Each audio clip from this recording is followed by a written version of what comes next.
Break के बाद स्वागत है आपका। फिर से आपको लिए चलते हैं। मुख्यमंत्री बाड़मेर को सौगातें दे रहे हैं। सौगातों का दिन बाड़मेर के लिए। ऑक्सीजन प्लांट का लोकार्पण। इस ऑक्सीजन प्लांट का निर्माण सिक्योर मीटर्स लिमिटेड के सहयोग से किया गया है और इस ऑक्सीजन प्लांट की क्षमता लगभग 36 सिलेंडर प्रतिदिन ऑक्सीजन निर्माण की है। माननीय मुख्यमंत्री महोदय से अनुरोध कि एसएसबी सैटेलाइट हॉस्पिटल अंबा माता उदयपुर के इस ऑक्सीजन प्लांट जो सिक्योर मीटर्स लिमिटेड के सहयोग से निर्मित किया गया है, इसका लोकार्पण करें।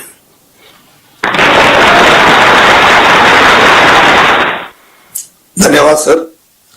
और इसके बाद के सैटेलाइट हॉस्पिटल हिरण मगरी उदयपुर, यहां भी एक ऑक्सीजन प्लांट सिक्योर मीटर्स के सहयोग से स्थापित किया गया है और इसकी क्षमता भी लगभग 36 सिलेंडर्स प्रतिदिन ऑक्सीजन निर्माण की है।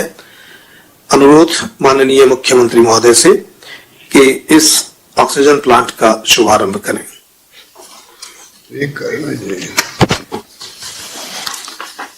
श्री के सैटेलाइट हॉस्पिटल। अगला लोकार्पण भीलवाड़ा के महात्मा गांधी हॉस्पिटल कैंपस में स्थापित ऑक्सीजन प्लांट का।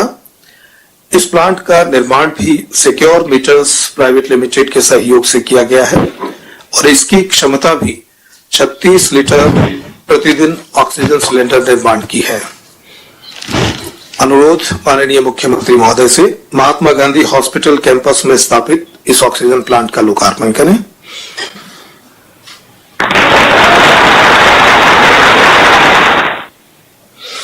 धन्यवाद सर। इन लोकार्पण के बाद अब कुछ अभिनव शिलान्यास कार्यक्रम, और इस शिलान्यास की कड़ी में पहला शिलान्यास है modular operation theatre and modern post operative ward, राजकीय अस्पताल बाड़मेर। ये जेएसडब्ल्यू एनर्जी के सहयोग से स्थापित किया जाएगा। कंपनी अपने सीएसआर फंड से यह निर्माण कार्य करवा रही है। संभावित लागत 3,66,00,000 रुपए है और शिलान्यास के तत्काल बाद इस मॉडर्न ओटी और पोस्ट ऑपरेटिव वार्ड का निर्माण प्रारंभ कर दिया जाएगा और निश्चित रूप से इसके निर्माण के बाद बाड़मेर की जनता को गंभीर रोगों के इलाज में सुविधा होगी और निर्धारित समय इसका 6 माह की अवधि में इस निर्माण कार्य को पूर्ण करने की अवधि निर्धारित की गई है।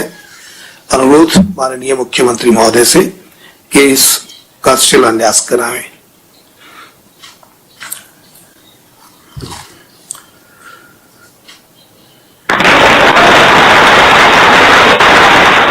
धन्यवाद सर।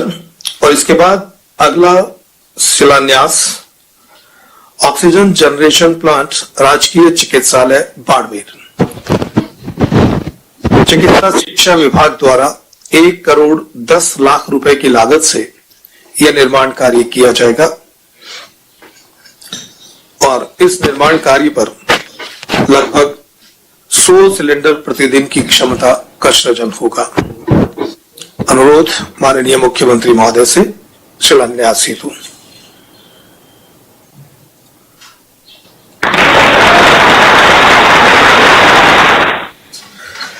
अगला शिलान्यास ऑक्सीजन जनरेशन प्लांट, राजकीय चिकित्सालय बाड़मेर में। इस ऑक्सीजन जनरेशन प्लांट की स्थापना नगर विकास न्यास बाड़मेर द्वारा की जा रही है। लगभग 50 सिलेंडर प्रतिदिन क्षमता के इस ऑक्सीजन प्लांट की निर्माण लागत लगभग 35 लाख रुपए है और इस निर्माण के लिए जयपुर विकास प्राधिकरण द्वारा यूआईटी बाड़मेर को राशि हस्तांतरित भी कर दी गई है। स्वायत्त शासन विभाग के सहयोग से इसका निर्माण किया जा रहा है। अनुरोध माननीय मुख्यमंत्री महोदय से शिलान्यास हेतु।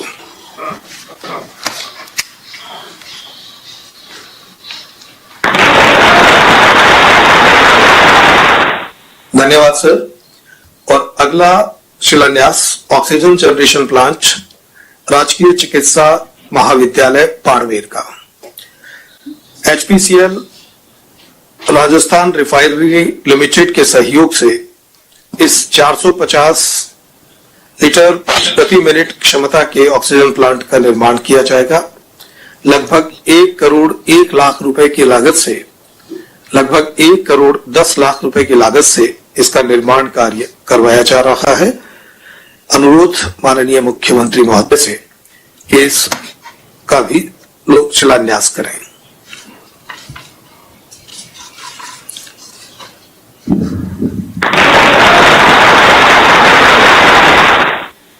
धन्यवाद सर। और शिलान्यास की कड़ी में अंतिम शिलान्यास आज का ऑक्सीजन प्लांट्स राजकीय नाहटा अस्पताल बालोतरा बाड़मेर में। ये नगर परिषद के सहयोग से इसका निर्माण किया जाएगा। 2 ऑक्सीजन प्लांट यहां स्थापित किए जा रहे हैं और इनकी लागत लगभग 1 करोड़ रुपए की होगी। आगामी 2 माह में इसका निर्माण कार्य पूर्ण करना निर्धारित किया गया है और उम्मीद है कि इसके निर्माण से 150 बेड क्षमता के राजकीय नाहटा अस्पताल बालोतरा में ऑक्सीजन की पर्याप्त आपूर्ति होगी। अनुरोध माननीय मुख्यमंत्री महोदय से इस शिलान्यास हेतु।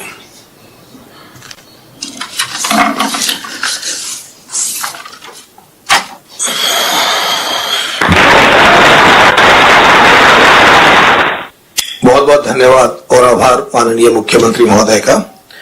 और अब आज के इस लोकार्पण और शिलान्यास समारोह में मौजूद हमारे जनप्रतिनिधिगण का उद्बोधन। सर्वप्रथम उद्बोधन माननीय विधायक महोदय बाड़मेर श्री मेवाराम जी जैन का। श्री मेवाराम जी जैन।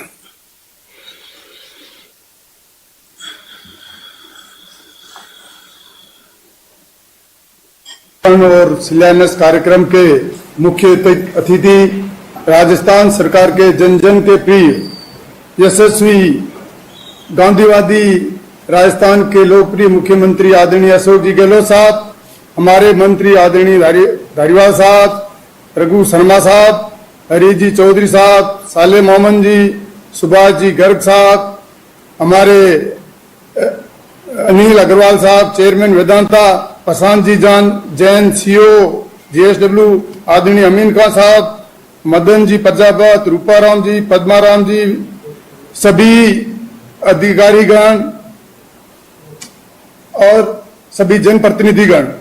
सबसे पहले मैं माननीय मुख्यमंत्री जी को बहुत बहुत धन्यवाद देना चाहूंगा कि इन्होंने आज महत्वपूर्ण घोषणाएं और बाड़मेर को सौगातें दी है, इसके लिए बाड़मेर की जनता की ओर से बहुत बहुत धन्यवाद देना चाहता हूं। आपने अपने व्यस्तम समय में से समय निकालकर बाड़मेर के लिए आज बहुत ही बड़ी सौगातें दी। जिस प्रकार वैश्विक महामारी कोविड के समय आपने प्रदेश के कोविड प्रबंधन के लिए आगे बढ़कर बेहतरीन प्रबंधन किया, उसकी नजीर न केवल देश के अपितु दुनिया के कई देशों में यहाँ तक WHO ने भी प्रशंसा की है। माननीय कोविड की दूसरी लहर की बहुत खतरनाक थी, ऐसे में हमारे लिए मानव जीवन को बचाना बहुत बड़ी चुनौती थी, लेकिन माननीय मुख्यमंत्री जी ने आपके सफल निर्देशन एवं माननीय चिकित्सा मंत्री रघु शर्मा जी के सक्रियता की वजह से कोविड के विरुद्ध लड़ाई हमने बेहतरीन ढंग से लड़ी। चूंकि हमारा बाड़मेर जिला गुजरात की सीमा से नजदीक लगता है और गुजरात से ज्यादा जुड़ाव होने की वजह से कोविड भयंकर रूप से बाड़मेर में फैला था, इसलिए बाड़मेर में इसके मरीज भी खूब आए। माननीय मुख्यमंत्री जी, आपने जिस तरह से इसकी व्यवस्था की है, मुझे आपको अवगत कराते हुए खुशी हो रही है कि जिला प्रशासन, पुलिस प्रशासन, जिले के सभी डॉक्टर्स, पैरामेडिकल स्टाफ, सफाई कर्मचारी, ग्राम मिस्त्री, कोर कमेटी, सभी भौमासास सक्रिय सहयोग से हमने कोरोना के विरुद्ध मजबूत लड़ाई लड़ी। जिला मुख्यालय पर राजकीय चिकित्सालय बाड़मेर में जहां एक समय मरीजों की संख्या 600 से अधिक चली गई थी, पूरे बाड़मेर समेत जालौर, जैसलमेर, यहां तक कि गुजरात, थराद, बीसा तक के मरीज बाड़मेर अस्पताल में आए और उनका उपचार हुआ और एक भी बेड की कमी हमने नहीं आने दी। कोविड के विरुद्ध हमारी लड़ाई जिले के भौमासाओं ने बढ़ चढ़कर योगदान दिया।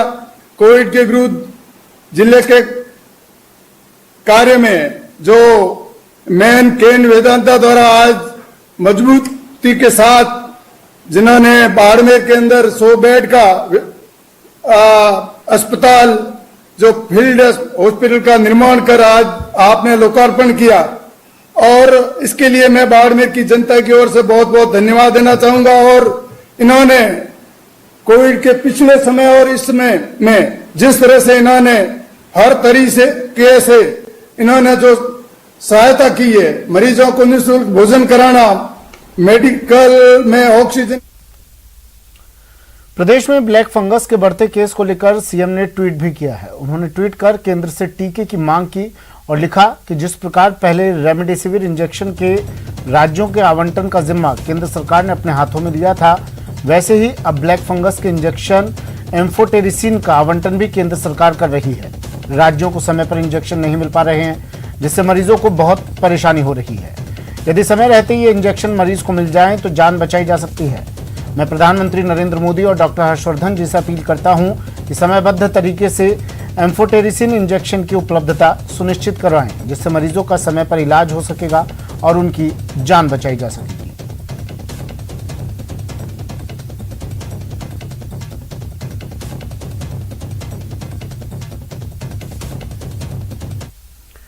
प्रदेश में फ्री वैक्सीनेशन की मांग भी अब जोर पकड़ रही है। प्रदेश भर में कांग्रेस का कैंपेन इस मांग को लेकर, फ्री टीकाकरण को लेकर ज्ञापन सौंपा है। राज्यपाल को एक ज्ञापन दिया गया है।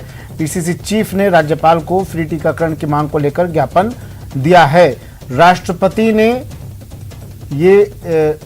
के नाम ये ज्ञापन सौंपा गया है। राष्ट्रपति के नाम ज्ञापन सौंपा है। डोटासरा ने राज्यपाल को एक ज्ञापन दिया है।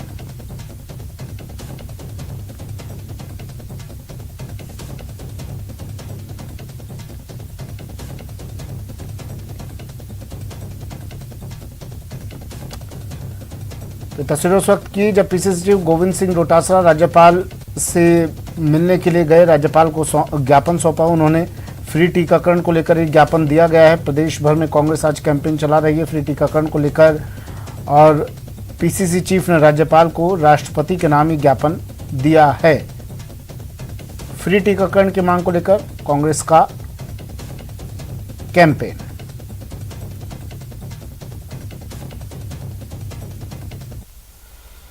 फ्री वैक्सीनेशन को लेकर प्रदेश भर में कांग्रेस की ओर से अभियान चलाया जा रहा है, जिसके तहत सभी जिला मुख्यालय पर कांग्रेस विधायक राष्ट्रपति के नाम ज्ञापन सौंप रहे हैं। कांग्रेस के मुताबिक वैक्सीन को लेकर देश भर में एक पॉलिसी होनी चाहिए। केंद्र सरकार को सभी वर्गों को फ्री में वैक्सीन लगानी चाहिए।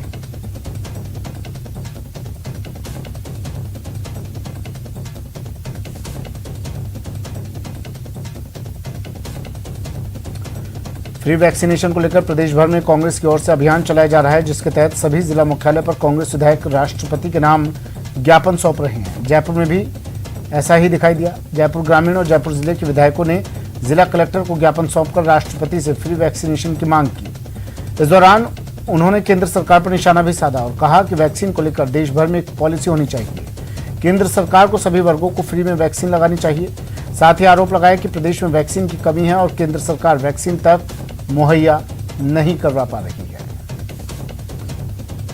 वैक्सीनेशन के लिए हमने ज्ञापन दिया और ये देश आज़ादी से अब तक जो भी राष्ट्रीय आपदा हुई है उसमें टीकाकरण हुआ है, टीका नीति बनी हुई है और वो केंद्र सरकार फ्री टीका लगाएगी। ये पहली बार देखने को मिल रहा है कि टीकाकरण राज्य सरकारों के ऊपर सौंपा जा रहा है और ये देश की जनता नरेंद्र मोदी जी और उनकी सरकार को कभी माफ़ नहीं करेगी, क्योंकि जिस प्रकार से कोरोना की दूसरी लहर आई है, आज पूरे देश के अंदर जो वैक्सीनेशन को लेकर के राजनीति चल रही है, केंद्र सरकार वैक्सीनेशन की सप्लाई करने में नाकामयाब रही। पहले कोरोना काल में अस्पताल और स्वास्थ्य विभाग की ओर से लापरवाही की कई खबरें आपने सुनी होगी, लेकिन लापरवाही की ये कहानी सबसे अलग है, क्योंकि बीकानेर में स्वास्थ्य विभाग ने अपने उस कर्मचारी को ही मृत घोषित कर दिया जो न सिर्फ लगातार ड्यूटी कर रहा है बल्कि कोरोना संक्रमित होने के बाद अस्पताल में भर्ती भी नहीं हुआ। देखिए लापरवाही की इंतहा।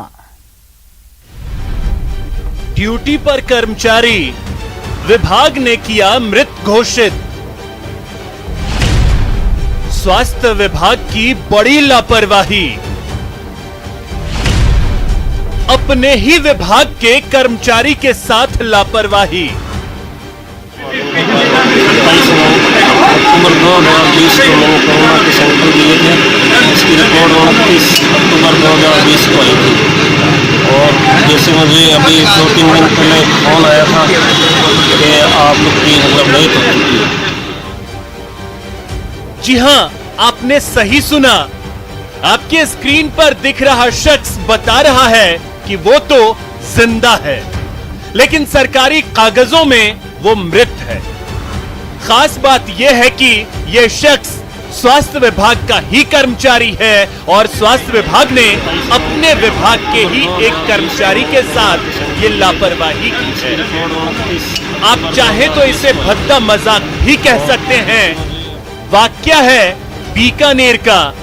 इस शख्स का नाम है राजेश यादव। राजेश यादव बीकानेर के महाजन सीएचसी में तैनात हैं। बाकायदा अपनी ड्यूटी कर रहे हैं। एक बार कोरोना पॉजिटिव हुए, इसके बाद जो विभाग ने किया वो किसी को भी हैरान कर सकता है। सुनिए राजेश की जुबानी उनके साथ क्या कुछ हुआ। तब मुझे आश्चर्य हुआ। मैंने उनसे डॉक्यूमेंट मंगाए, इसके अंदर बाकायदा मुझे 29 अक्टूबर 2020 को पीबीएम हॉस्पिटल के अंदर एडमिशन कर रखा है और 2 नवंबर 2020 को उन्होंने मुझे मृत घोषित किया। स्वास्थ्य विभाग के कर्मचारी हैं राजेश यादव। 27 अक्टूबर 2020 को राजेश ने कोरोना जांच करवाई।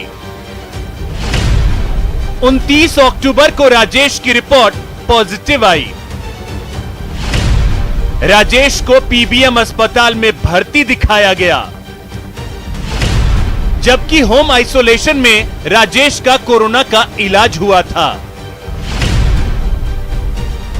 2 नवंबर 2020 को राजेश को मृत घोषित कर दिया गया। सरकारी आंकड़े में राजेश यादव का नाम मृतक के तौर पर शामिल है, जबकि राजेश यादव नवंबर से लेकर अभी तक सीएचसी में ड्यूटी कर रहे हैं।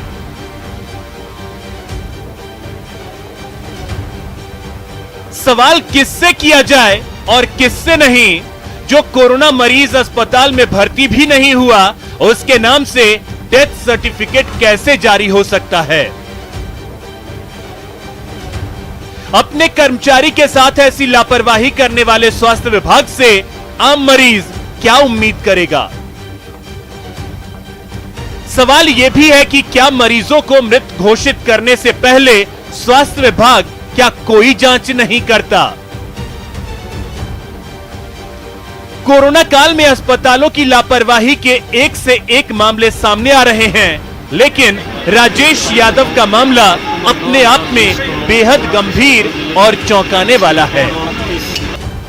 न्यूज़ 18 राजस्थान के लिए बीकानेर से सतवीर सिंह राठौड़ की रिपोर्ट।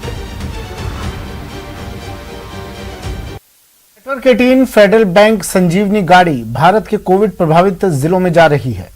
वैक्सीन के लिए जागरूकता फैलाने की हमारी इस मुहिम को आप भी अपना सहयोग दीजिए। आपको दिखाते हैं संजीवनी गाड़ी अब तक कहां कहां गई और आज कहां है।